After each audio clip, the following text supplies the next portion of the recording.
एक ऐसा देश जहाँ लोग रोज 2 लीटर कोका कोला पीते हैं, लेकिन क्यों हो रही है, और इस टिकटॉकर ने कैसे टेक्नोलॉजी की मदद से अपने बॉयफ्रेंड को रंगे हाथों पकड़ा, जानेंगे वीडियो के आखिर में। नंबर 9, लोग जिंदगी भर के अरमान शादियों में निकालते हैं, और वो किस तरह आप ये वीडियो देखकर समझ जाएंगे। लोगों की ये भीड़ जो आप देख रहे हैं ये पैसे लूट रही है, और इसे लुटाने वाला एक पाकिस्तानी दूल्हा है। पाकिस्तान के नौगांव में रहने वाला एक दूल्हा अपनी शादी में इतना खुश हो गया कि इस खुशी के चलते वो नोट उड़ाने लगा, और इस खुशी की वैल्यू थी 2 करोड़ रुपए। जी हाँ, सही सुना आपने, खुशी के मारे इस दूल्हे ने 2 करोड़ पाकिस्तानी रुपए लुटा दिए, वो भी अपनी शादी पे। इस भारतीय रुपयों में समझे तो ये रकम लगभग 1 करोड़ होती है। ये वही अरमान है जो लोग खुशी के मारे अक्सर शादियों में पूरा किया जाता है। कि दुनिया में एक ऐसी भी जगह है जहाँ कोका कोला की पूजा होती है। आपके कानों ने ठीक सुना, वो जगह है मैक्सिको में। नाम है चियापास, जहाँ कोका कोला के बोतल लोगों के लिए पूजनीय है। इसका एक कारण है, और वो ये कि मैक्सिको देश के इस शहर में पीने का साफ पानी बहुत ही कम है। यहाँ पानी मिलना मुश्किल है, जबकि कोका कोला मिलना बहुत आसान। और इसका नतीजा ये है कि यहाँ रहने वाला हर व्यक्ति कम से कम 2 लीटर कोका कोला पीता है, वो भी हर दिन। शुरू मजबूरी में किया गया था, जो अब चियापास का शौक बन गया, जहाँ बच्चा कोका कोला पीता है, और कोका कोला इनकी जिंदगी का इतना अहम हिस्सा है कि लोग इसकी पूजा भी करते हैं। दोस्तों, अगर आपको ये फैक्ट अच्छा लगा तो इसे लाइक कर दीजिए। नंबर 7, साउथ कोरिया के बारे में एक इंटरेस्टिंग फैक्ट है, और वो ये कि इस देश की जीडीपी का 1% हिस्सा आर्ट्स एक्टिविटीज और एंटरटेनमेंट पर खर्च किया जाता है। इस देश में टैलेंट अपने आप नहीं उभरता, बल्कि इसे खोजने के लिए गवर्नमेंट खुद मेहनत करती है। यहाँ के नागरिकों को बेहतर सुविधाएं देने के साथ साथ उनमें छिपे डिवाइन टैलेंट को भी पॉलिश किया जाता है, ताकि किसी को भी ये ना कहना पड़े कि मैं पहले बहुत गरीब हुआ करता था, या फिर मैं इस शहर में 10 रुपए लेकर आया था। लगभग 24 सालों से ये देश इस फील्ड में मेहनत कर रहा है, जिसका रिजल्ट आज ये है कि कोरियन पॉप, इनके ड्रामे और ऑस्कर विभिन्न फिल्में, पैरासाइट, दुनिया इनके फैन है। इनके कंटेंट के पीछे लोग कितने दीवाने हो चुके हैं, ये तो बीटीएस का एक वीडियो देखकर समझ आ जाएगा, जिन्हें दुनिया भर में कॉपी किया जा रहा है। नंबर 6, जमीन में गड्ढा खोदना काफी थका देने वाला काम होता है, और इस काम को आसान बनाता है एरो 2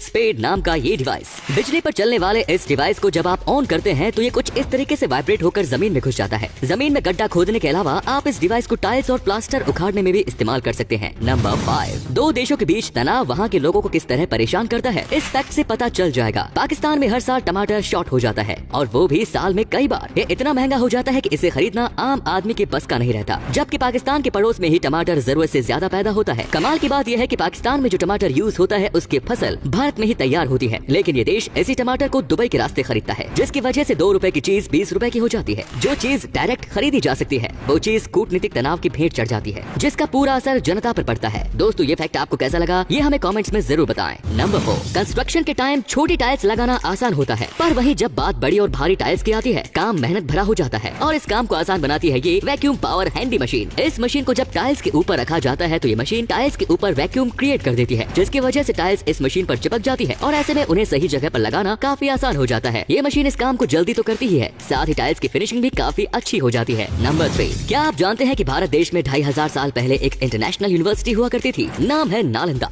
बिहार के पटना शहर में कभी ये इंस्टीट्यूशन हुआ करता था, जहाँ रिलीजन, मेडिसिन, साइंस और एस्ट्रोनॉमी जैसे सैकड़ों सब्जेक्ट्स पढ़ाए जाते थे। यही नहीं, इन्हें पढ़ने के लिए यहाँ 10,000 स्टूडेंट्स और इनके पढ़ने के लिए 90 लाख किताबें भी हुआ करती थी। लेकिन तुर्किश आक्रांता बख्तियार खिलजी ने इस यूनिवर्सिटी को जला दिया, सिर्फ इसलिए क्योंकि 1200 साल में नालंदा एकमात्र ऐसा शिक्षा का मंदिर था जो पूरे एशिया पर राज कर रहा था, और यहाँ दुनिया भर के स्टूडेंट्स ज्ञान सीखने आ रहे थे। खिलजी से ये देखा नहीं गया और इस राजा ने इसे जलवा दिया। कहा जाता है कि यहाँ इतनी किताबें थी कि इसे पूरी तरह जलने में 3 महीनों का वक्त लगा। अफसोस है कि जो संस्थान भारत को शिक्षा का विश्व गुरु बना सकता था, उससे भी अफसोस की बात यह है कि उसी बख्तियार खिलजी के नाम से नालंदा की धरती पर एक रेलवे स्टेशन है, नाम है बख्तियारपुर। नंबर 2, आपने रोड रोलर तो देखे होंगे, पर आज जो रोलर हम आपको दिखाने जा रहे हैं वो आपने आज से पहले शायद ही देखे होंगे। इस रोलर का नाम है इम्पैक्ट रोलर, जिसके व्हील्स गोल नहीं बल्कि कुछ ऐसे दिखाई देते हैं। इस मशीन को सड़क को मजबूती देने के लिए इस्तेमाल किया जाता है। जब इसे सड़क बनाने के लिए डाली गई मिट्टी पर चलाया जाता है तो उसके व्हील्स काफी फोर्स के साथ मिट्टी को अंदर धकेल देते हैं, जिससे सड़क का बेस बहुत स्ट्रॉन्ग हो जाता है। नंबर 1, आपने फिटबिट का नाम तो सुना ही होगा। फिटबिट फिटनेस बैंड जो आपकी कलाई पर बंधा रहता है, जो दिन भर की आपकी एक्टिविटीज को नोट करता है, आप कितना चले, कितना रुके, कैलोरीज कितनी बर्न हुई, सब कुछ। लेकिन ये बैंड इसके अलावा भी बहुत कुछ बताता है, जैसे कि कोई अपनी गर्लफ्रेंड को धोखा तो नहीं दे रहा। सुनकर शौक लगाना। यस, टिकटॉकर नादिया एसएक्स ने अपने बॉयफ्रेंड को फिटबिट की मदद से उनका झूठ पकड़ा, और वो इस तरह से कि नादिया ने अपने बॉयफ्रेंड को ये बैंड गिफ्ट किया, लेकिन इसका ट्रैकर अपने पास रखा। तो जब एक दिन अपने जानू ने कहा कि बेबी आज जरूरी काम है, तो वो रात को घर नहीं आ सकेंगे, ट्रैक कर दिया। तो पता चला कि वो जरूरी काम इतना जरूरी और मेहनत से भरपूर था कि एक ही घंटे में नादिया के शोना बेबी की बॉडी से 500 कैलोरीज घट गई, और वो भी रात के 2 से 3 बजे के बीच। इसके पीछे की वजह और इसके आगे जो कुछ हुआ होगा उसे हम और आप तो समझ गए होंगे, लेकिन अगर आप किसी और को भी समझाना चाहते हैं तो इस वीडियो को ज्यादा से ज्यादा शेयर कीजिए। धन्यवाद।